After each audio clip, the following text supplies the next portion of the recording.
My name is Joe Mersa Marley, son of Stephen Marley, grandson of Bob Marley. Yeah. Music just chose me. I didn't really know that I was going to be doing this. You know what I mean? I just always had a passion for it, and I don't know. You wake up dreaming about music.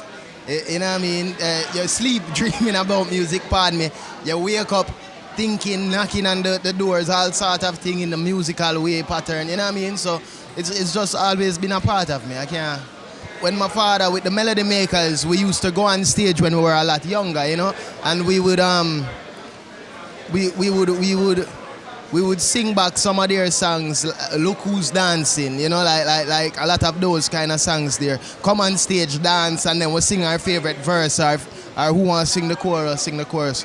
And my father, they were it was supportive, yes, but at a time, there was a time when he would say, because you're my son, don't feel like it's just going to fall into your lap. You're going to have to work for it. You're going to have to show me your ambition. You're going to have to show me that you're motivated. You know what I mean? Yeah.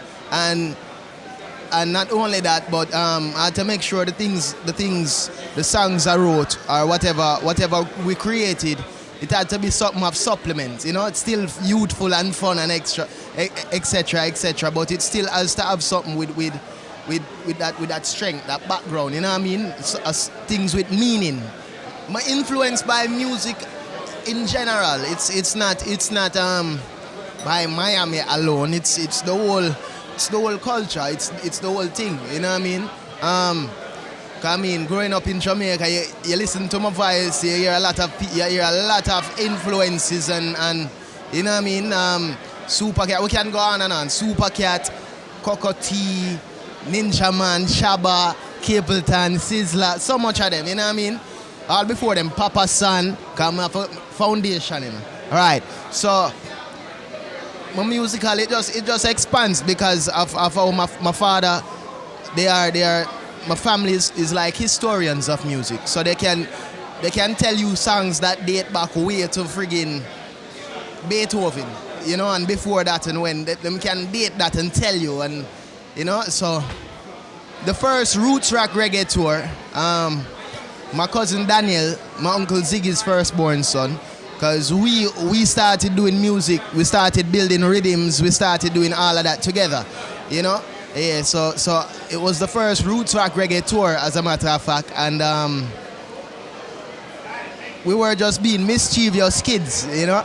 And my uncle Ziggy decided to say, all right, here, I'm gonna buy a computer for you guys, and it had software. It had the software called GarageBand, right? So that's how we actually started messing with the software and figured out, oh snap, there's a microphone on the computer. You know what I mean? Now, from there we got into the whole computer world, the software world. You know what's modern now, but we're getting into it slowly then.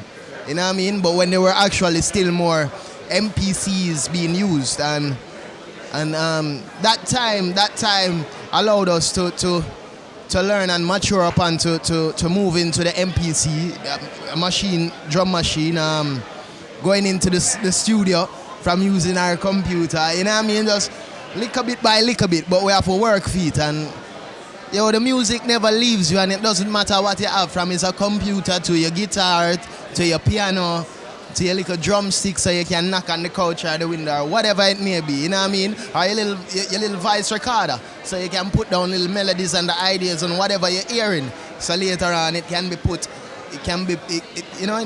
on wax, you know what I mean? My latest release, it's an EP and it's called Comfortable. It consists of 6 tracks. One of the tracks is a more rebellious track. That's what's opening up the EP. It's called Rock and Swing, yeah. And the next 5 songs are more love songs, you know. I believe love is the answer to all, my friend. You know what I mean? And you have to be loved to know what love is, you know. I worked with Jamrock Morgan. I worked with Kirby Murray. So I don't have so much pronunciation upon her name. But Kirby Murray. I work with my father, I've worked with my uncle, well, obviously. But, you know, I work with Lamar Brown as well. Yeah, me and him, a team, you know what I mean? A big synchronization there. We you know, reggae music, there's a lot of young ones. A lot of young ones. There's a lot of us, you know what I mean? So we're still growing, and at the same time, we're still paying homage to the ones before us. You know, we can't do as great as them.